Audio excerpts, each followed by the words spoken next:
নমস্কাৰ নতুন এক ভিডিঅ'লৈ আপোনালোকৰ ওচৰলৈ আহিছোঁ। ডালিম গছজোপালৈ মন কৰকচোন। ডাল ভৰি ডালিম লগাৰ পাছতো সেই ডালিমখিনি খোৱাৰ বাবে অনুপযুক্ত হৈ পৰিছে। অসমৰ জলবায়ুত অৱশ্যে ডালিম গছত বহু বেমাৰে আক্ৰমণ কৰে। অতিবৃষ্টিৰ লগতে অতিপাত গৰমে ডালিম গছজোপাৰ লগতে ফলসমূহ বেয়াকৈ আক্ৰান্ত হয়। বিশেষতঃ ডালিম ফলটো ফুটা কৰি ভিতৰৰ অংশ নষ্ট কৰি পেলোৱা, পূৰ্ণাংগ ডালিম ফাটি যোৱা, কেতিয়াবা ভাল বুলি ভবা ডালিমটোৰ ভিতৰ অংশ গেলি বা সোৱাদহীন হোৱা ইত্যাদি। ডালিম গছৰ এনে বেমাৰৰ পৰা পৰিত্ৰাণ পাবৰ বাবে ডালিম গছ সচৰাচৰ ৰ'দ পৰা ওখ ঠাইত ৰোপণ কৰক।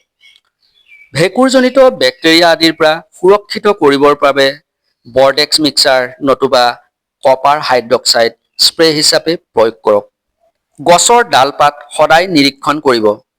কোনো দাগ নতুবা ফলত ফুটা থাকিলে নিম তেল স্প্ৰে কৰিব পাৰে।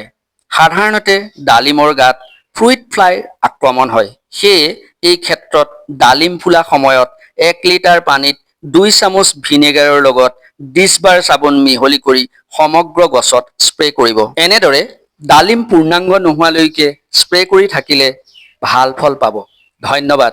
ভিডিঅ'টো যদি ভাল লাগিছে আপোনালোকে শ্বেয়াৰ, লাইক আৰু মন্তব্যৰে আমাক উৎসাহিত কৰিব। ধন্যবাদ।